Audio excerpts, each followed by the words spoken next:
Hello students, a warm welcome to Obsession. Today we will discuss about current affair of December week 4. आज हम लोग बात करने वाले हैं दिसंबर वीक 4 के इम्पोर्टेंट करंट अफेयर्स। अच्छे तरीके से देखिएगा, समझिएगा और उसके साथ साथ जो सारी इंफॉर्मेशन आप लोगों को दी जाए उसे भी अच्छे तरीके से देखना है। चलिएगा स्टार्ट करते हैं आज के अपने सेशन को। और पहला न्यूज क्या आता है देखिएगा। The first news in front of you is that Indian gas exchange promoted by Indian gas exchange जो है, जिसको प्रमोट किया हुआ है, जिसको बनाया हुआ है इंडियन एनर्जी एक्सचेंज वालों ने, इन्होंने लॉन्च किया इंडिया का पहला पहला गैस प्राइस इंडेक्स। इंडिया का first gas price index launch किया जिसका नाम रखा है गिक्सी, GIXI। तो याद रखो, इंडिया का पहला पहला गैस प्राइस इंडेक्स। अभी तक आप लोग कौन से इंडेक्स देखते थे? आप लोगों ने देखा WPI होता था, होलसेल प्राइस इंडेक्स, एक CPI होता था, कंज्यूमर प्राइस इंडेक्स, एक IIP होता था, index of industrial production. WPI को खत्म करके एक नया इंडेक्स आ रहा है PPI, प्रोड्यूसर प्राइस इंडेक्स। सुना है इनके बारे में? नहीं सुना तब भी कोई टेंशन नहीं, सिर्फ और सिर्फ इनकी फुल फॉर्म जान लो।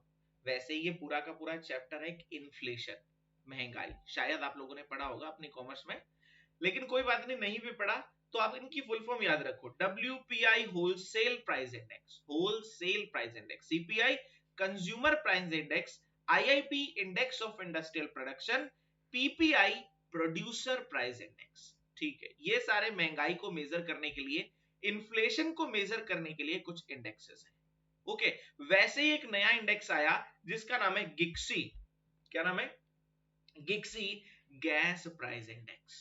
समझ में आ गया? गैस प्राइस इंडेक्स लॉन्च किसने किया? इंडियन गैस एक्सचेंज ने, जिसको बनाया इंडियन एनर्जी एक्सचेंज ने। ठीक है, इंडियन एनर्जी एक्सचेंज का एक नया इंडेक्स आया गिक्सी, याद रखना है। अगले पॉइंट पर बात करते हैं। अगला पॉइंट हमारा इसी से रिलेट करता है, इंडियन एनर्जी एक्सचेंज से। Indian energy exchange become the India's first carbon neutral power exchange. India की पहली पहली कार्बन न्यूट्रल पावर एक्सचेंज बनी थी, मतलब जिसमें कार्बन इमिशन जो है वो इन्होंने जीरो कर दिया है, जीरो कार्बन इमिशन कर दिया है। तो इंडिया की पहली पहली कार्बन न्यूट्रल पावर एक्सचेंज कौन सा बना था? Indian energy exchange. तो 2 पॉइंट हो गए इंडियन एनर्जी एक्सचेंज के बारे में। इंडियन एनर्जी एक्सचेंज ने लॉन्च किया गिक्सी गैस प्राइस इंडेक्स, और दूसरा इंडियन एनर्जी एक्सचेंज पहला पहला कार्बन न्यूट्रल पावर एक्सचेंज बना है। तो ये दोनों के दोनों आप लोगों के लिए इंपॉर्टेंट पॉइंट है। फिर चलते हैं अपने अगले न्यूज के साथ। यहां तक कोई डाउट नहीं होगा। अगले न्यूज पर चलते हैं और हमारा अगला न्यूज आता है, ये देखो, ministry of petroleum and natural gas. जो हमारा मिनिस्ट्री ऑफ पेट्रोलियम और नेचुरल गैस है, अभी हाल ही में उन्होंने ऑर्गेनाइज किया एक म्यूजिकल इवेंट जिसका नाम क्या था? Dance to decarbonise. Dance to decarbonise, इसका मतलब क्या है? डांस टू डीकार्बोनाइज, इसका मतलब यह है एक डांस स्टेज बनाई गई, और डांस स्टेज जैसे जैसे फ्लक्चुएट होती है उससे जो एनर्जी जनरेट होती है उससे इलेक्ट्रॉनिक व्हीकल चार्ज होते हैं। देखो, where renewable energy generated through the dance, जैसे रीन्यूएबल एनर्जी किससे जनरेट करे? Dance. Has been used to charge electronic vehicle, जो इलेक्ट्रॉनिक व्हीकल को चार्ज करने के लिए काम आएगा। ये शुरू किया गया दिल्ली के अंदर, इंडिया गेट पर इसे शुरू किया गया है। याद रखिएगा, जो इंडिया का जीरो कार्बन इमिशन का टारगेट है ना, जो मोदी जी बोलकर आए थे कोप समिट में, बहुत बार बता रखा है, कोप सम्मेलन, कॉन्फ्रेंस ऑन पार्टीज। कोप सम्मेलन जो कहां पर हुआ था? 2022 में इजिप्ट में, और 23 में कहां पर होना है ये भी आप लोगों को पता है, UAE के अंदर होना है। कौन सा? कोप सम्मेलन। तो जब मोदी जी की बात कर रहे हैं, वो कोप समिट में बोलकर आए थे कि इंडिया को 2070 तक कार्बन न्यूट्रल बना देना है, मतलब जीरो कार्बन इमिशन बना देना है। तो उसी टारगेट को अचीव करने के लिए ये अभी हाल ही में डांस टू डीकार्बोनाइज नाम का programme ministry of petroleum and natural gas ने अभी हाल ही में पब्लिश किया है। Ministry of petroleum and natural gas ने अभी हाल ही में इसे पब्लिश किया है। याद रखिएगा इस पॉइंट को। आगे बात कर लेते हैं अपने अगले न्यूज की और हमारा अगला न्यूज क्या आता है? इंडिया के सहयोग से 720 मेगावाट का मांग देचू हाइड्रो इलेक्ट्रिक पावर प्रोजेक्ट कौन से देश में लगा? हाइड्रो इलेक्ट्रिक पावर प्रोजेक्ट कौन से देश में लगा? आपको सिर्फ इतना याद रखना है, भूटान में। बस, ज्यादा डीप में जाने की जरूरत नहीं, ज्यादा उसके अंदर घुसने की जरूरत नहीं, स्मार्ट स्टडी करो, जो मैं आपको बार बार बताता हूं। इंडिया के सहयोग से 720 मेगावाट का मांग देचू हाइड्रो इलेक्ट्रिक पावर प्रोजेक्ट, मांग देचू हाइड्रो इलेक्ट्रिक पावर प्रोजेक्ट कौन से देश में लगा है? The name of that country is Bhutan. बस, जैसे प्रीवियस क्लासेस में तुम्हें पढ़ा रखा है एक मैत्री थर्मल पावर प्लांट, मैत्री इंडिया के सहयोग से, इंडिया की हेल्प से कौन से देश में लगा था? सर बांग्लादेश में। मांग देचू कहां पर लगा है? भूटान में। बस इतना सा याद रखना है, मांग देचू भूटान में, मैत्री थर्मल पावर प्लांट ये कहां पर लगा था? ये बांग्लादेश में लगाया गया। इंडिया हेल्प करता ना ऐसे ऐसे देशों की कुछ वहां के इंफ्रास्ट्रक्चर बिल्डिंग में। ठीक है, चलो ये भी पॉइंट क्लियर हो गया। आगे बात कर लेते हैं, अगला पॉइंट हमारा, अगला न्यूज आता है, अमित शाह जी ने एक मोबाइल ऐप लॉन्च करी है, जिस मोबाइल ऐप का नाम है प्रहारी। ठीक है, प्रहारी नाम की मोबाइल ऐप है जो, और उसके साथ साथ बीएसएफ का एक मैनुअल भी लॉन्च किया है। बीएसएफ का मैनुअल तो बेशक याद नहीं ना रहे, लेकिन प्रहारी ऐप अभी हाल ही में लॉन्च की है। प्रहारी ऐप का फायदा क्या होगा? जिसमें बीएसएफ के जो भी पर्सोनल्स हैं, जो भी पर्सन्स हैं, उनको वो जो मिलता है ना, क्वार्टर क्वार्टर फैसिलिटी मिलती है, उनको आयुष्मान कार्ड्स मिलते हैं, उनका लीव का सारा प्रोसेस वो सारा इसी पोर्टल पर हो जाएगा, प्रहारी ऐप पर। तो बीएसएफ से रिलेटेड सारी फैसिलिटीज, उनका एक पोर्टल बनेगा, उसके ऊपर, उस पोर्टल पर सारी फैसिलिटीज, उनका बायोडाटा, उनको कोई भी कंप्लेंट है, उस प्रहारी ऐप पर सारा का सारा अवेलेबल होगा। तो याद रखो, प्रहारी ऐप, प्रहारी ऐप अभी हाल ही में बीएसएफ के पर्सोनल्स के लिए, बीएसएफ के पर्सन्स के लिए किसने जारी करी है?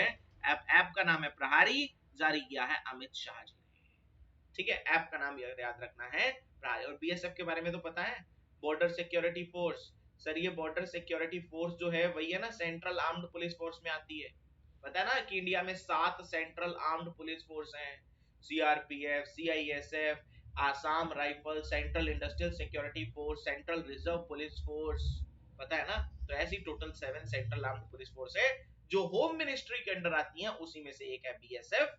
बीएसएफ के पर्सोनल्स के लिए कौन सी ऐप शुरू करी है? ऐप का नाम है प्रहारी ऐप। ठीक है, समझ गए? प्रहारी ऐप पता चल गया। आगे बात करें कोई भी पॉइंट जो रिलेट करे अब आईआईटी से। ठीक है, अब ये देखा होगा आप लोगों ने, अभी मैंने ना कोई एडिशनल इंफॉर्मेशन ज्यादा नहीं दिया किसी क्वेश्चन की, क्योंकि बहुत सारी क्लासेस में रिवाइज करवाता करवाता करवाता अब आप लोगों को अपने आप ही माइंड में सेट हो चुकी होगी। ठीक है, स्टेट्स वाली दोबारा सारी पढ़ाया करूंगा और बाकी भी चीजें आप लोगों को बताया करूंगा, टेंशन मत लेना बस। चलो, IIT Kharagpur. IIT Kharagpur has planned to set up engineering institute in Malaysia.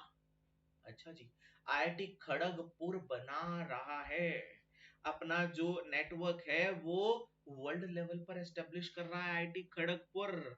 ठीक है, तो IIT खड़गपुर ने अभी हाल ही में कौन से देश में एस्टेब्लिश कर रहा है अपना इंजीनियरिंग इंस्टीट्यूट? उस देश का नाम क्या है? मलेशिया। मलेशिया मलेशिया मलेशिया, जिसकी कैपिटल कोलालंपुर है, मलेशिया में एस्टेब्लिश होगा आईआईटी खड़गपुर का इंजीनियरिंग इंस्टीट्यूट। बात किसकी चल रही है? आईआईटी की।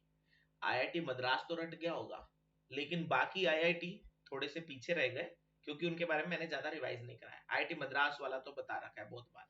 अब बाकी आईआईटी पर देख लेते हैं। आईआईटी खड़गपुर मलेशिया के अंदर अपना सेंटर बना रहा है, ठीक है सर। आईआईटी गुवाहाटी की बात करें तो IIT Guwahati and IIT Bombay और उसके साथ साथ यूरोपियन यूनिवर्सिटी, तीनों मिलकर अभी हाल ही में low cost technology to check the quality of portable and other water in India. India में पोर्टेबल क्वालिटी सिस्टम बनाएंगे वाटर की क्वालिटी को चेक करने के लिए, आईआईटी गुवाहाटी, आईआईटी बॉम्बे और यूरोपियन यूनिवर्सिटी। और वो कह रहे हैं ये प्रोजेक्ट का नाम है लोटस प्रोजेक्ट। लोटस की फुल फॉर्म है लो coast innovative technology, low coast innovative technology for water quality monitoring and water resources management. तो याद रखो, low cost innovative technology for water quality monitoring and water resources management. तो और ये पूरी full form है management for urban and rural water system. थोड़ी सी full form ज्यादा बड़ी होगी लेकिन कोई बात नहीं, बस ये याद रख लेना लोटस प्रोजेक्ट है। प्रोजेक्ट का नाम है लोटस प्रोजेक्ट, जो इंडिया यूरोपियन का प्रोजेक्ट है। ये मिलकर आपस में एक पोर्टेबल लो कॉस्ट का एक ऐसा डिवाइस बनाएंगे जिससे वाटर की क्वालिटी को चेक किया जा सके। आईआईटी गुवाहाटी, आईआईटी बॉम्बे और यूरोपियन यूनिवर्सिटीज। ठीक है, अगला पॉइंट आता है हमारा आईआईटी मद्रास के बारे में। आईआईटी मद्रास के एक साइंटिस्ट हैं जिनका नाम है professor professor Thalappil Pradeep. Professor Thalappil Pradeep, अभी इनको हाल ही में विन फ्यूचर स्पेशल प्राइज 2022 मिला है। विन फ्यूचर स्पेशल प्राइज 2022 मिला है कहां पर? वियतनाम के अंदर। वियतनाम के अंदर अभी हाल ही में इनको विन फ्यूचर स्पेशल प्राइज दिया गया है, जो वियतनाम का एक बहुत ही माना ताना अवार्ड है, जो ऐसे लोगों को दिया जाता है जिन्होंने कोई इनोवेशन की हो या कोई बिजनेस लीडर हो, पॉलिसी मेकर हो, साइंटिस्ट हो, ऐसे लोगों को दिया जाता है विन फ्यूचर। वियतनाम का ना, विन मतलब वियतनाम, वियतनाम का ये विन फ्यूचर स्पेशल प्राइज अभी हाल ही में आईआईटी मद्रास के प्रोफेसर थालापल्ली प्रदीप को दिया गया है। ये लो, तो ये सारे पॉइंट हो गए आईआईटी के बारे में। देखो, आईआईटी खड़गपुर एस्टेब्लिश कर रहा अपना सेंटर कहां पर? मलेशिया में। Point number 1। Point number 2, IIT Guwahati and IIT Bombay और उसके साथ यूरोपियन यूनिवर्सिटी मिलकर लोटस प्रोजेक्ट के अंदर बना रही हैं लो कॉस्ट की ऐसी टेक्नोलॉजी जिससे पानी की क्वालिटी को चेक किया जा सके, पोर्टेबल क्वालिटी, पोर्टेबल वाटर की क्वालिटी को चेक किया जा सके। ठीक है, आईआईटी मद्रास के एक प्रोफेसर जिनका नाम थालापल प्रदीप है, उनको हाल ही में वियतनाम की सरकार ने विन फ्यूचर स्पेशल प्राइज दिया है। विन फ्यूचर स्पेशल प्राइज दिया है। तो ये सारे पॉइंट आप लोगों को क्लियर हो चुके हैं। ठीक है, एक एक पॉइंट को समझना है और सारी चीजों को अच्छे तरीके से देखना है। ओके, चलिएगा अपने नेक्स्ट पॉइंट पर चलते हैं। Okay, just a minute.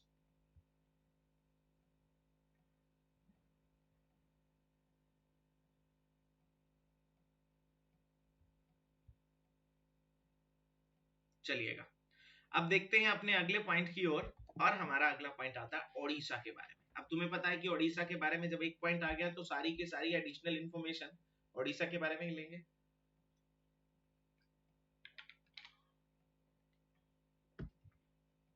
Point number 1, Odisha के बारे में क्या आया?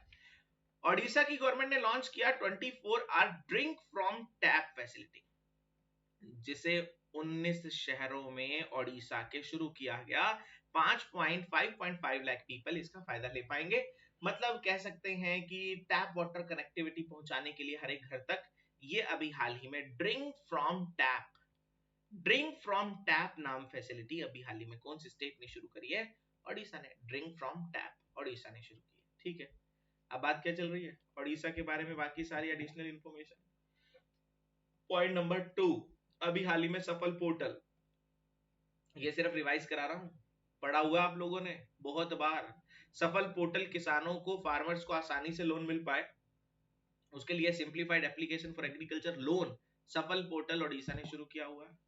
ओडिशा ने अभी हाल ही में ई कुंभ पोर्टल लॉन्च किया था। ई कुंभ पोर्टल जिसमें मल्टीपल भारतीय लैंग्वेजेस में नॉलेज प्रदान की जाए बच्चों को, उसके लिए ई कुंभ पोर्टल शुरू किया गया था। ठीक है, ओडिशा में हमारे देश के प्रेसिडेंट ने शुरू किया था। ओडिशा के सीएम साहब जी ने अभी हाल ही में शिक्षा पुरस्कार योजना की शुरुआत की थी, जिसमें 100 करोड़ रुपया हर साल दिए जाएंगे, जिसमें प्रिंसिपल्स को, स्टूडेंट्स को, एजुकेशनल इंस्टीट्यूट्स को पैसा दिया जाएगा अवार्ड्स की फॉर्म में अच्छे अच्छे काम करने के लिए। ठीक है, उसके साथ साथ ओडिशा को मिला United nation world habitat award.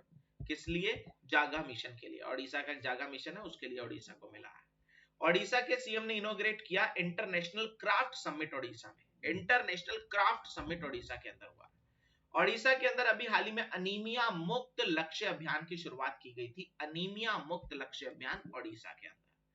और उसके साथ साथ अभी हाल ही में इंडिया का सबसे लार्जेस्ट एंड पहला कोल गैसिफिकेशन प्लांट, इंडिया का सबसे बड़ा और पहला कोल गैसिफिकेशन प्लांट कहां पर लगाया गया है? ओडिशा के अंदर लगाया गया है। ठीक है, तो ये भी पता चल गया। इसका नाम क्या है? तिलचर फर्टिलाइजर प्रोजेक्ट। ठीक है, तिलचर फर्टिलाइजर प्रोजेक्ट। अब यहाँ पर ओडिशा के बारे में सारे पॉइंट देख लो। Point number 1, drink from the tap facility Odisha की है। सफल पोर्टल किसानों को आसानी से लोन मिल सके, simplified application for agriculture loan Odisha का है। ई कुंभ पोर्टल, ई कुंभ पोर्टल ओडिशा के अंदर शुरू किया है हमारे देश की प्रेसिडेंट श्रीमती द्रौपदी मुर्मू, जो इंडिया की 15th प्रेसिडेंट है, संथाल ट्राइब से रिलेट करती है ओडिशा की। ठीक है, झारखंड की फॉर्मर गवर्नर रह चुकी है। ओडिशा के अंदर अभी हाल ही में ओडिशा की सरकार ने मुख्यमंत्री शिक्षा पुरस्कार योजना की शुरुआत की है। ओडिशा को जागा मिशन के लिए United nation world habitat award मिला है। ओडिशा को अभी ओडिशा के अंदर नवीन पटनायक जी ने, ओडिशा के सीएम साहब ने इंटरनेशनल क्राफ्ट समिट का उद्घाटन किया है। अनीमिया मुक्त, अनीमिया जो ब्लड की कमी के कारण एक बीमारी हो जाती है, अनीमिया मुक्त लक्ष्य अभियान अम्लान योजना, अनीमिया मुक्त लक्ष्य अभियान अम्लान योजना ओडिशा की है। और इंडिया का सबसे बड़ा और पहला कोल गैसिफिकेशन प्लांट कहां पर लगा है? ओडिशा के तलचेर के अंदर इसे लगाया गया है। तो ये सारे पॉइंट ओडिशा ओडिशा ओडिशा के बारे में रिलेट कर रहे हैं।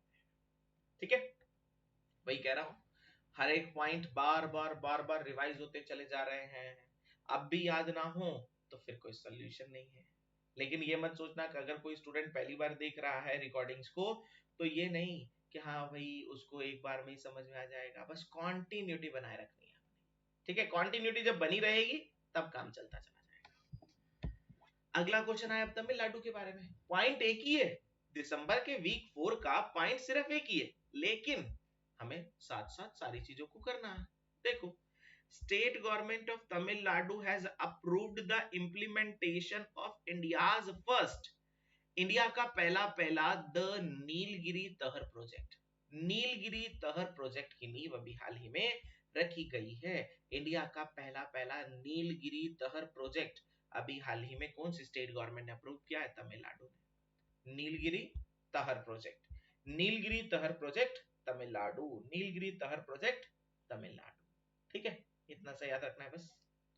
अब नीलगिरी तहर प्रोजेक्ट तमिलनाडु हो गया, तमिलनाडु तहर, तमिलनाडु तहर याद रख लेना। अब बात है तमिलनाडु की। Point number 1, friends of library Tamil Nadu ने शुरू किया था। 1000 करोड़ की लागत से ग्रीन क्लाइमेट फंड तमिलनाडु में शुरू हुआ था। तमिलनाडु के अंदर अरितापत्ती एंड मीनाक्षीपुरम विलेज जो मदुरई डिस्ट्रिक्ट में पड़ते हैं, वो पहली बायोडायवर्सिटी हेरिटेज साइट बनी थी। तमिलनाडु के अंदर बना दिव्यांगों के लिए रैंप, इंडिया का पहला परमानेंट रैंप बनाया गया दिव्यांगों के लिए, ये बना है मेरीना बीच पर चेन्नई में। ठीक है, और इंडिया का पहला पहला multi modal logistic park Reliance बना रहा है तमिलनाडु के चेन्नई में। Multi modal logistic park Tamil Nadu के चेन्नई में रिलायंस बना रहा है। और अमेरिकन इंडियन फाउंडेशन ने इनोग्रेट किया इंडिया का पहला STEM innovation and learning centre. STEM मतलब science, technology and engineering and mathematics. STEM innovation and learning centre India का पहला पहला वो बनाया गया चेन्नई तमिलनाडु के अंदर। तो ये लो दोबारा सारे पॉइंट ले लो चेन्नई तमिलनाडु के। पहला पॉइंट, द नीलगिरी तहर प्रोजेक्ट किसने शुरू किया? तमिलनाडु ने। Friends of library Tamil Nadu. Green climate fund 1000 crore की कोष से तमिलनाडु ने शुरू किया है। अरितापत्ती और मीनाक्षीपुरम दो विलेज मदुरई डिस्ट्रिक्ट के वो बने हैं बायोडायवर्सिटी हेरिटेज साइट बने हैं। इंडिया का पहला पहला permanent ramp for differently abled person Marina Beach Chennai Tamil Nadu में बनाया गया है। पहला multi modal logistic park, multi logistic पता है ना, सामान को एक जगह से दूसरी जगह पर ले जाने वाला।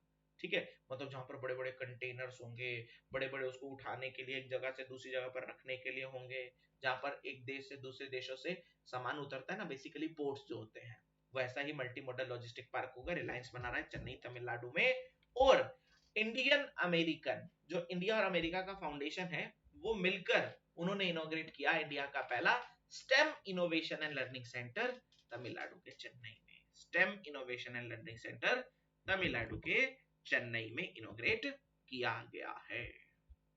ओके, सारे पॉइंट आप लोगों को क्लियर हो रहे हैं, उम्मीद यही कर सकता हूं। ठीक है, बार बार रिवाइज कराने का बेनिफिट ये तो होना चाहिए। आगे बात करते हैं अपने नेक्स्ट पॉइंट की ओर, और हमारा नेक्स्ट न्यूज क्या आता है। देखो, इंडियन आर्मी की बात चल रही है। इंडियन आर्मी का अभी हाल ही में पहला 3D printed house 3D printed house dwelling unit कहां पर बनाया गया है सोल्जर्स के लिए? अहमदाबाद में। बस इतना सा न्यूज है। अहमदाबाद गुजरात में बना इंडियन आर्मी का पहला 3D printing house. 3D printed house, Indian army का पहला 3D printed house Ahmedabad cantt Gujarat के अंदर बनाया गया है। इंडिया का पहला इंडियन आर्मी का 3D printed house Ahmedabad Gujarat में बना है। ठीक है, अब बात किसकी चल रही है? 3D की।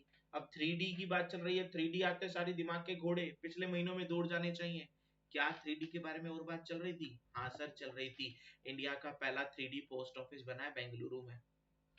इंडिया का पहला 3D printed post office Bengaluru में बना। ठीक है सर। और ना एक कंपनी है जिसका नाम क्या है, अग्निकुल कोस्मोस नाम की कंपनी। अग्निकुल कोस्मोस नाम की कंपनी ने बनाया पहला 3D प्रिंटेड रॉकेट इंजन। पहला 3D printed rocket engine Agnikul Cosmos नाम की कंपनी ने बनाया है, जो चेन्नई बेस्ड कंपनी है। ठीक है, कहां की कंपनी है? चेन्नई बेस्ड कंपनी है। कंपनी का नाम अग्निकुल कॉस्मोस है। उन्होंने बनाया पहला 3D प्रिंटेड रॉकेट इंजन। ठीक है, चलो तो ये सारे 3D के बारे में बात पता चल गए। इंडियन आर्मी का तो पता चल ही गया है अहमदाबाद में। तो ये 3 पॉइंट है 3D के बारे में, सुन लो। इंडियन आर्मी का पहला 3D प्रिंटेड हाउस सोल्जर्स के लिए वो बना है अहमदाबाद में। पॉइंट नंबर 2, इंडिया का पहला 3D printed post office Bengaluru में बना है। उसके साथ साथ स्पेस स्टार्टअप है जिसका नाम है अग्निकुल कोस्मोस, उसने बनाया पहला 3D printed rocket engine. 3D printed rocket engine कहां पर बनाया है? चेन्नई के अंदर बनाया है। तो ये भी पॉइंट क्लियर हो गए। सारे के सारे पॉइंट 3D के बारे में रिलेट कर रहे थे। ठीक है, क्लियर हो रहे हैं ना? चलो अगले पॉइंट पर चलते हैं। अगला पॉइंट आता है हमारा ये, union minister for road transport and highway. Union minister for road transport and highway जिनका नाम है नितिन गडकरी जी, उन्होंने इनोग्रेट किया इंडिया का सेकंड लार्जेस्ट केबल स्टेड जोरी ब्रिज इन गोवा। इंडिया का सेकंड लार्जेस्ट, इंडिया का दूसरा सबसे बड़ा केबल पर टिका हुआ ब्रिज कहां पर? गोवा। तो आ जाए, इंडिया का सबसे बड़ा ब्रिज जो केबल पर टिका हुआ है वो कहां पर है? सर इंडिया का सबसे बड़ा ब्रिज जो केबल्स पर टिका हुआ है वो तो है बांद्रा वोरली सी लिंक, जो हमारा मुंबई के अंदर पड़ता है। ये सबसे बड़ा केबल पर टिका हुआ ब्रिज है। ठीक है, सेकंड लार्जेस्ट कहां पर बना है? गोवा में। बस इतनी सी बात याद रखनी है। इंडिया का केबल स्टेट ब्रिज सबसे बड़ा वो मुंबई के अंदर है, और दूसरा सबसे बड़ा अभी हाल ही में कहां पर बना है? गोवा के अंदर बनाया गया है। बस पहला मुंबई, दूसरा गोवा, केबल पर टिका हुआ ब्रिज। ठीक है सर, दोनों पॉइंट क्लियर हो गए। आगे बात करते हैं रेलवेज के बारे में। और तुम्हें पता है कि रेलवे के बारे में पॉइंट आया तो सारी बातें रेलवे के बारे में करेंगे। चलो देखो, इंडियन रेलवे की बात चल रही है। मिनिस्ट्री ऑफ रेलवे ने अभी हाल ही में एक नई स्कीम बनाई, अमृत भारत स्टेशन स्कीम। ठीक है, अमृत भारत स्टेशन स्कीम अभी हाल ही में मिनिस्ट्री ऑफ रेलवे ने बनाई है। याद रखिएगा, अमृत भारत स्टेशन स्कीम, जिसमें क्या है? रेलवे स्टेशन की डेवलपमेंट करनी है। रेलवे स्टेशन की डेवलपमेंट करने के लिए अमृत भारत स्टेशन स्कीम किसने बनाई है? मिनिस्ट्री ऑफ रेलवे ने इसे बनाया है। अब यहाँ पर रेलवे की बात चल रही है तो बाकी सारे पॉइंट रेलवे से रिलेट करते हुए जल्दी से हम लोग देखते हैं, देखना ध्यान से। पॉइंट नंबर 1, रेलवे बोर्ड के नए चेयरमैन बने हैं जिनका नाम अनिल कुमार लाहौती है। ठीक है सर। T49 टनल बन रही है वर्ल्ड इंडिया की सबसे लंबी रेलवे टनल। इंडिया की सबसे लंबी रेलवे टनल बनाई जा रही है T49 tunnel Jammu and Kashmir में। ठीक है, रेलवे ने दिल्ली संपर्क क्रांति का नाम चेंज करके अक्षरधाम एक्सप्रेस रख दिया है। ठीक है, सेंट्रल रेलवे बना है 100% इलेक्ट्रिफिकेशन ब्रॉड गेज पर ज्वाइन करने वाला पहला ऐसा रेलवे जोन। अब तुम्हें पता है जो रेलवे की पटरियां होती है ना, वो 3 टाइप की होती है। एक होती है ब्रॉड गेज, एक होती है मीटर गेज, और एक होती है नैरो गेज। सबसे बड़ी ब्रॉड गेज, फिर मीटर गेज, और वो जो वहां होती है ना पहाड़ों में, नैरो गेज, वो होती है नैरो गेज वाली पटरियां। सबसे कम गैप होता है, फिर मीटर गेज में 1 मीटर का गैप होता है, फिर बड़ी वाली होती है ब्रॉड गेज। अब यहाँ पर सेंट्रल रेलवे जोन जो है ना, सेंट्रल रेलवे, उसने 100% इलेक्ट्रिफिकेशन का टारगेट अचीव कर लिया है। किसका, किस लिए? ब्रॉड गेज वाली उसकी जितनी भी लाइंस है वहां पर जो ट्रेन चलती है सारी इलेक्ट्रिसिटी से चलती है। ब्रॉड गेज में जितनी भी ट्रेन चलती हैं वो किस पे चलती हैं? इलेक्ट्रिसिटी से चलती हैं। ऐसा करने वाला पहला railway zone central railway zone बना है। ठीक है, उसके साथ साथ आगे और याद रखना है, Kharagpur, Kharagpur division, Kharagpur division has achieved the 100% railway electrification on all broad gauge route. तो अगर बात करें कौन से डिवीजन 100% रेलवे इलेक्ट्रिफिकेशन कौन से डिवीजन पर हो गया, वो है खड़गपुर डिवीजन। खड़गपुर डिवीजन है 100% इलेक्ट्रिफिकेशन वाला, और जोन कौन सा है? सेंट्रल जोन है। ठीक है, साथ साथ अभी हाल ही में वर्ल्ड का सबसे बड़ा रेलवे प्लेटफॉर्म, याद रख लेना, वर्ल्ड का सबसे बड़ा रेलवे प्लेटफॉर्म बना रहे हैं, मोदी जी ने इनोग्रेट किया है हुबली धारवाड़ के अंदर। हुबली धारवाड़ के अंदर सबसे बड़ा रेलवे स्टेशन, रेलवे प्लेटफॉर्म बनाया जा रहा है। दोबारा देख लो सारी बातें। पॉइंट नंबर 1 रेलवे के बारे में। पॉइंट नंबर 1 आता है हमारा, Amrit Bharat station, railway station की डेवलपमेंट करने के लिए इंडियन रेलवे ने चलाया है। रेलवे बोर्ड के नए सीईओ बने हैं अनिल कुमार लाहौती। क्या नाम है? Anil Kumar Lahoti. T49 tunnel India की सबसे बड़ी रेलवे टनल बनाई जा रही है। ठीक है, कहां पर? जम्मू एंड कश्मीर में। दिल्ली संपर्क क्रांति का नाम चेंज करके अक्षरधाम एक्सप्रेस रख दिया गया है। रेलवे जोन पहला 100% ब्रॉड गेज को इलेक्ट्रीफाइड करने वाला सेंट्रल रेलवे जोन, और पहला डिवीजन खड़गपुर पड़ता है। सबसे बड़ा रेलवे प्लेटफॉर्म कहां पर बनाया जा रहा है? हुबली धारवाड़ में बनाया जा रहा है। तो ये सारे पॉइंट आप लोगों को पता चल चुके हैं। ओके, यहां तक कोई पॉइंट जो दिक्कत दे रहा हो? हाँ भाई, और अगर किसी को ये कंफ्यूजन है हुबली धारवाड़ कहाँ है, तो ये भी बता दूं, हुबली धारवाड़ कर्नाटक में है। ठीक है, यहां पर बन रहा है वर्ल्ड का सबसे बड़ा रेलवे प्लेटफॉर्म, हुबली धारवाड़ में। ठीक है, चलो, तो ये पॉइंट भी क्लियर हो गया। अब हम चलते हैं अपने अगले न्यूज की ओर, और हमारा अगला न्यूज क्या आता है, देखो, इंटरनेशनल फाइनेंस कॉर्पोरेशन, आईएफसी, नाम सुना है सभी ने? IFC, international finance corporation, an investment arm of the world bank, जो वर्ल्ड बैंक का ही एक पार्ट है, वर्ल्ड बैंक का ही एक पार्ट है, वो अभी has provided a loan for $100 million to HDFC limited to boost the green affordable housing finance in India. ये क्या है? पहले क्वेश्चन ही समझ में नहीं आया। एचडीएफसी लिमिटेड को लोन दिया आईएफसी ने $400 million का, ये तो क्लियर है। ये आईएफसी क्या है? देखो, आप लोगों को ये पता है कि वर्ल्ड बैंक होता है, बिल्कुल पता होगा, कॉमर्स के स्टूडेंट हो, पता होगा 1944-45 में जब देखा गया, उससे पहले सेकेंड वर्ल्ड वॉर हुआ था। सेकेंड वर्ल्ड वॉर की सिचुएशन को ओवरकम करने के लिए, सेकेंड वर्ल्ड वॉर की सिचुएशन को ओवरकम करने के लिए 1944-45 में यूएसए के अंदर एक जगह है जिसका नाम है ब्रेटन वुड्स, वहां पर सम्मेलन हुआ। सम्मेलन मतलब कॉन्फ्रेंस। वहां पर कॉन्फ्रेंस हुई, और उस कॉन्फ्रेंस में जब बहुत सारे देशों ने पार्टिसिपेट किया, तो ये कहा, ऐसा करते हैं, वर्ल्ड वॉर 2 की सिचुएशंस को ओवरकम करने के लिए जो इतने सारे देशों को नुकसान हुआ था, उस नुकसान को कोप अप करने के लिए 2 ऑर्गेनाइजेशन बनाए। एक का नाम रखा गया world bank groups, world bank groups, और दूसरे का नाम रखा गया आईएमएफ। आईएमएफ मतलब इंटरनेशनल मॉनेटरी फंड। इन दोनों का हेडक्वार्टर डाल दिया गया यूएसए की कैपिटल में, और यूएसए की कैपिटल आप लोगों को पता है वॉशिंगटन डीसी है। डीसी की full form District of Columbia है। ठीक है, दोनों का हेडक्वार्टर वहां रख दिया गया। अब वर्ल्ड बैंक ग्रुप्स और आईएमएफ को दोनों को बोला जाता है ब्रेटन वुड्स ट्विंस के नाम से।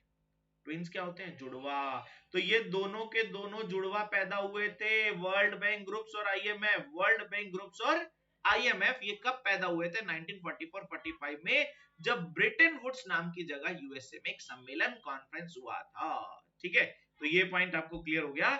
अब मैं आगे बात करूं कि वर्ल्ड बैंक ग्रुप्स में आगे 5 पार्ट्स है, मतलब वर्ल्ड बैंक ग्रुप्स जो बना है 5 को मिलाकर वर्ल्ड बैंक ग्रुप्स बना है।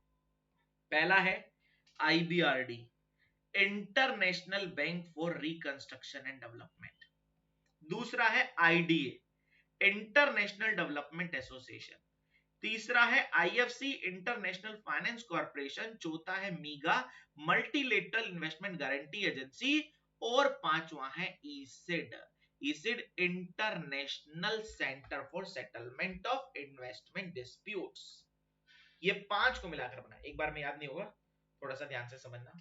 1944-45 में यूएसए के अंदर ब्रिटन वुड्स नाम की जगह पर एक कॉन्फ्रेंस हुई जिसमें 2 ऑर्गेनाइजेशन बने, एक का नाम वर्ल्ड बैंक ग्रुप्स, दूसरे का नाम IMF। वर्ल्ड बैंक ग्रुप्स के आगे 5 पार्ट है, IBRD, IDA, IFC, मीगा और ईसिड। ये 5 वर्ल्ड बैंक ग्रुप्स के पार्ट है। अब आप बोलोगे इन पांचों का काम क्या है, देखना। इन पांचों में से ये जो IBRD है ये क्या करता है, लो इनकम कंट्री को मिडिल इनकम कंट्री को लोन देता है, लो इनकम कंट्री को मिडिल इनकम कंट्री को लोन देता है। अगला IDA, ये क्या करता है, इंटरेस्ट फ्री लोन देता है जो सबसे गरीब देश है, पुअरेस्ट कंट्री है। ठीक है, अब पुअरेस्ट कंट्री को बहुत ही कम रेट पर या फ्री में भी लोन दे देता है ये, जिस कारण से IDA को एक और नाम से भी जाना जाता है, सॉफ्ट लोन विंडो बोलते हैं इसको। याद रख लेना, ये बेचारा बहुत ही सॉफ्ट होता है ना, किसी को भी लोन दे देता है, मेनली गरीब पुअरेस्ट कंट्री को, पुअरेस्ट गरीब से गरीब देशों को लोन देता है। और हमारे जैसे मिडिल इनकम कंट्री को लोन कौन देता है, IBRD। ठीक है, IFC का काम है प्राइवेट सेक्टर को लोन देना। अभी तुमने क्या देखा था क्वेश्चन, अभी तुमने क्वेश्चन ये देखा था कि वर्ल्ड बैंक का एक पॉइंट है, ये देखो वर्ल्ड बैंक का एक पार्ट है जिसका नाम है IFC, इसने HDFC लिमिटेड को $400 मिलियन का लोन दिया, तो इसका काम ही तो यही है। ठीक है, ये जो IFC है प्राइवेट सेक्टर को फाइनेंस करता है वर्ल्ड लेवल पर। ठीक है, मीगा नाम से पता चल रहा है इन्वेस्टमेंट को बढ़ाने के लिए, एक देश दूसरे देश में इन्वेस्ट करे, मतलब FDI फॉरेन डायरेक्ट इन्वेस्टमेंट को बढ़ाता है एक देश की दूसरे देश में, मीगा का काम है। और इन्वेस्टमेंट रिलेटेड डिस्प्यूट को सॉल्व करने का काम ईसिड का है। ठीक है, डिस्प्यूट को सॉल्व करने के लिए ईसिड बना है, मीगा इन्वेस्टमेंट को बढ़ाता है, IFC प्राइवेट सेक्टर को लोन देता है, और IDA सॉफ्ट लोन विंडो है, गरीब कंट्रीज को लोन देता है, और इंडिया जैसी कंट्री को IBRD लोन देता है। ये 5 से मिलकर बना है वर्ल्ड बैंक ग्रुप्स। ठीक है, तो अब याद रखना वर्ल्ड बैंक ग्रुप्स। ठीक है, चलो और एक और बात बता दूं, चलो इतना याद रखो, अभी ये याद रख लेना, बहुत ही इंपॉर्टेंट पॉइंट है सारा। आगे बात कर लेते हैं फिर हम अपने अगले न्यूज की ओर। ठीक है, अगला न्यूज आता है साहित्य अकादमी अवार्ड, अभी हाल ही में दिए गए, 24 लैंग्वेजेस में दिए जाते हैं साहित्य अकादमी अवार्ड, जो अभी हाल ही में 7 books of poetry, 6 novel, 2 short story, कुछ याद रखने की जरूरत नहीं। इनमें एक नाम है, इंडिया की ऑथर है जिनका नाम है अनुराधा रॉय। अनुराधा रॉय ने जीता है अभी ये Sahitya Akademi award in English language. उनके novel all the lives we never lived. ठीक है, तो अनुराधा रॉय को कौन सी लैंग्वेज के लिए मिला है, इंग्लिश के लिए। तो अपना मेन याद रख लेना। ठीक है, कि अनुराधा रॉय को इंग्लिश लैंग्वेज के लिए, मतलब सारी अब 24 लैंग्वेज के 24% के नाम याद रखने हैं तो मुश्किल हो जाएंगे, सिर्फ और सिर्फ इंग्लिश हिंदी कुछ ऐसे इंपॉर्टेंट लैंग्वेज याद रख लेना। इंग्लिश का मैंने यहाँ पर आपको बता दिया है, अनुराधा रॉय को मिला है all the lives we never lived, उसके लिए दिया गया है साहित्य अकादमी अवार्ड। साहित्य अकादमी अवार्ड पता चल गया आप लोगों को कितनी लैंग्वेजेस में दिया जाता है, ये भी पता होना चाहिए, 24 लैंग्वेजेस में। ठीक है, आगे आता है अभी हाल ही में ग्रीन बिल्डिंग अवार्ड, ये जो एक ऑर्गेनाइजेशन है जिसका नाम है ग्री है।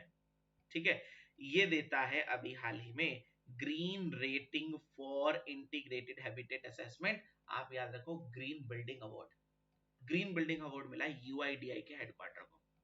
UIDI पता नहीं, वो जो हमारे आधार कार्ड बनाता है, unique identification authority of India, Delhi में इसका हेडक्वार्टर है। तो UIDI का हेडक्वार्टर है, उसको ग्रीन बिल्डिंग अवार्ड मिला। आप लोग देख ही रहे होगे, इसकी बिल्डिंग देखो, कितने पेड़ पौधे यहाँ पर हैं, कितने बढ़िया तरीके से इन्होंने अपनी बिल्डिंग को मैनेज किया हुआ है। तो ग्रीन बिल्डिंग अवार्ड कौन से ऑर्गेनाइजेशन के हेडक्वार्टर को मिला है, UIDI unique identification authority of India के हेडक्वार्टर को। ठीक है, आगे बात करते हैं Rabindranath Tagore literary award. Rabindranath Tagore literary award ये अभी हाल ही में सुदीप सेन को मिला है, बस इतना सा याद रखो।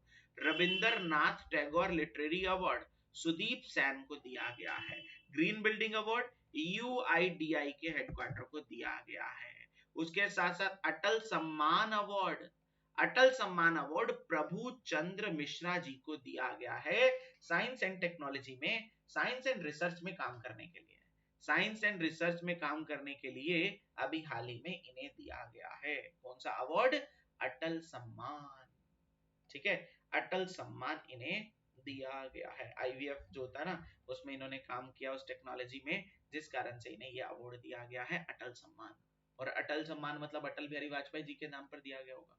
और तुम्हें पता है कि अटल बिहारी वाजपेयी जी के नाम पर हर साल गुड गवर्नेंस डे मनाते हैं, पता है ना, हर साल गुड गवर्नेंस डे मनाते हैं। कब मनाते हैं, 25 दिसंबर को, 25 ऑफ दिसंबर को, अटल बिहारी वाजपेयी जी की याद में। चलो ये अवार्ड एक बार दोबारा देख लो। एक है यूआईडीआई के हेडक्वार्टर को कौन सा अवार्ड मिला है, वो मिला है ग्रीन बिल्डिंग अवार्ड। ठीक है, रविंद्रनाथ टैगोर लिटरेरी प्राइज सुदीप सेन को मिला है। प्रभु चंद्र मिश्रा को अटल सम्मान दिया गया है। ठीक है, तो ये पता चल गया। फिर आगे बात करते हैं अगले पॉइंट पर, और हमारा अगला न्यूज क्या आता है,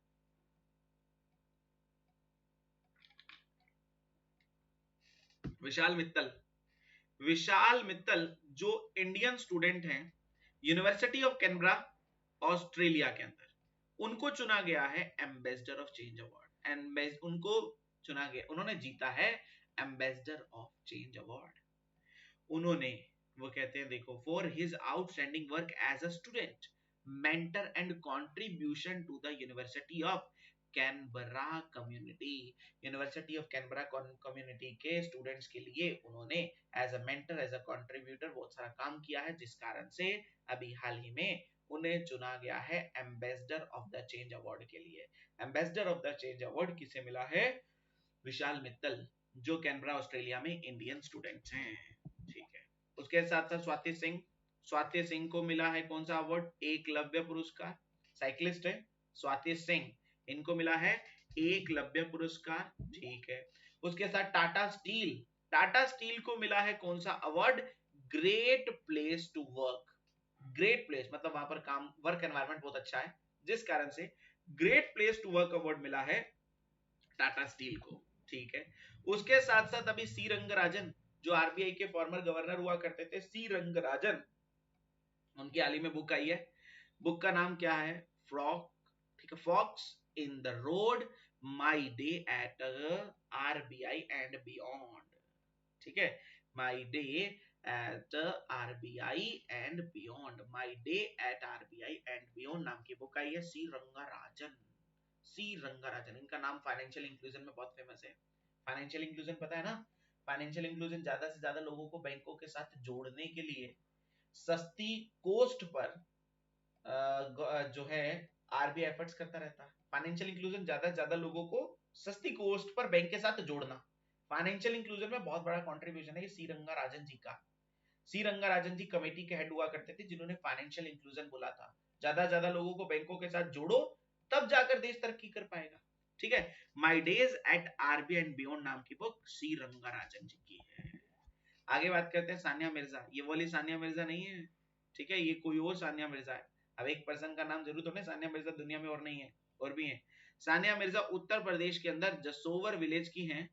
उन्होंने अभी हाल ही में एक हिस्ट्री क्रिएट की है, इंडिया की पहली मुस्लिम फीमेल फाइटर पायलट बनी है, पहली मुस्लिम फीमेल फाइटर पायलट बनी है। ठीक है, कौन है, वो है सानिया मिर्जा। उसके साथ साथ अभी हाल ही में सीती वेनी रेबुका जो बने हैं 12th prime minister of Fiji.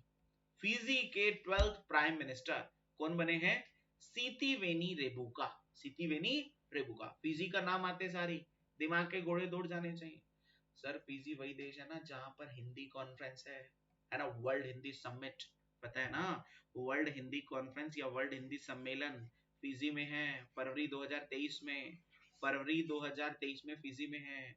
और हमें ये भी पता है हिंदी डे 14 सितंबर को मनाते हैं, नेशनल वाला, और 10 जनवरी को मनाते हैं वर्ड वाला। 10 जनवरी को वर्ल्ड या इंटरनेशनल हिंदी डे मनाया जाता है। कौन सा डे?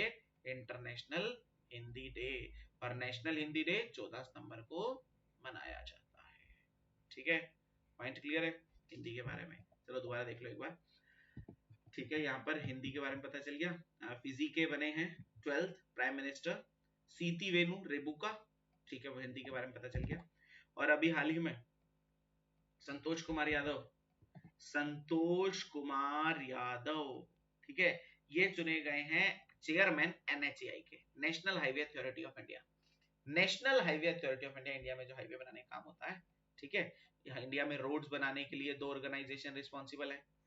ठीक है, बॉर्डर पर रोड बनाने के लिए बीआरओ, बाकी रोड बनाने के लिए NHAI, national highway authority of India. ठीक है, ये भी पता चल गया। आगे बात करते हैं वर्ल्ड के हाईएस्ट पेड फीमेल एथलीट में से इंडिया की पीवी संधू 12th प्लेस पर रही। मतलब इंडिया में तो फीमेल एथलीट में टॉप कौन है? पीवी सिंधु। और वर्ल्ड में टॉप कौन है? जापान की नाओमी ओसाका। वर्ल्ड में टॉप कौन है? बैडमिंटन प्लेयर्स की बात यहाँ पर चल रही है, तो वर्ल्ड में टॉप कौन है? ठीक है, वर्ल्ड में अगर मैं बात कर लेता हूं तो सबसे हाईएस्ट पेड फीमेल एथलीट में सबसे हाईएस्ट जो सबसे ज्यादा कमाई करती हैं, ठीक है, सबसे ज्यादा कमाई करती है वो है नाओमी ओसाका। ठीक है, पता चल गया। इंडिया में बैडमिंटन प्लेयर है पीवी सिंधु। इंडिया की बैडमिंटन प्लेयर जो वर्ल्ड में टॉप में 12th प्लेस पर आई है। ठीक है, चलो ये भी पता चल गया। उसके बाद फार्मर्स डे। फार्मर डे हर साल मनाया जाता है चौधरी चरण सिंह जी की याद में 23 दिसंबर को, 23rd ऑफ दिसंबर को। National consumer right day, consumer right day मनाया जाता है 24 दिसंबर को, और वर्ल्ड वाला 15 मार्च को। नेशनल कंज्यूमर राइट डे 24 दिसंबर, वर्ल्ड कंज्यूमर राइट डे 15 मार्च। इस बार नेशनल वाले का थीम था effective disposal of cases in consumer commission. Veer Bal Diwas पिछले साल ही मोदी जी ने नया डिक्लेयर करवाया था। ठीक है, वीर बाल दिवस 26 दिसंबर को मनाया जाता है जब जब 4 साहिबजादों की जो है उनको जो है उन्होंने कुर्बानी दी थी अपनी, 4 साहिबजादों जी की, तो उसी याद में मनाया जाता है वीर बाल दिवस 26 दिसंबर को। गुरु गोविंद सिंह जी के 4 बेटे थे, उनकी कुर्बानी की याद में ये मनाया जाता है वीर बाल दिवस। ठीक है, उसके साथ साथ आता है हमारा national day of epidemic. Epidemic पता है ना, एपिडेमिक प्रिपेयरनेस, एपिडेमिक वर्ड अब तो सुना ही होगा। एपिडेमिक प्रिपेयरनेस 27 दिसंबर को मनाया जाता है। तो ये सारे डेज हो गए, दोबारा एक बार रिवाइज करा देता हूँ। एपिडेमिक प्रिपेयरनेस 27 दिसंबर वाला, वीर बाल दिवस 26 दिसंबर, उसके बाद 24 दिसंबर को कंज्यूमर राइट डे, और 15 मार्च को world consumer right day. Farmer day 23 दिसंबर होता है। ठीक है, ये हो गए डेज दिसंबर के 4th वीक के। वर्ल्ड की हाईएस्ट पेड एथलीट बनी है जापान की नाओमी ओसाका, और इंडिया की हाईएस्ट पेड एथलीट बनी है पीवी सिंधु। संतोष कुमार यादव एनएचएआई के चेयरमैन बनाए गए, national highway authority of India के। उसके साथ साथ फिजी के नए प्राइम मिनिस्टर बने हैं सितिवेनी रुबुका। सानिया मिर्जा पहली फीमेल मुस्लिम फाइटर पायलट बनी है। और साथ साथ सी रंगाराजन जी की book my days at RBI and beyond. ठीक है, तो ये सारे पॉइंट आप लोगों को क्लियर हो चुके हैं। ये थे दिसंबर वीक 4 के। ठीक है, समझ गए? एक एक पॉइंट की इंपॉर्टेंस है, अच्छे तरीके से समझना है, देखना है। आज के लिए इतना ही, नेक्स्ट क्लास में आगे बढ़ेंगे हम अपने नए पॉइंट के साथ, जनवरी वीक 1 के साथ। Thank you to all of you, thank you so much, thanks to all.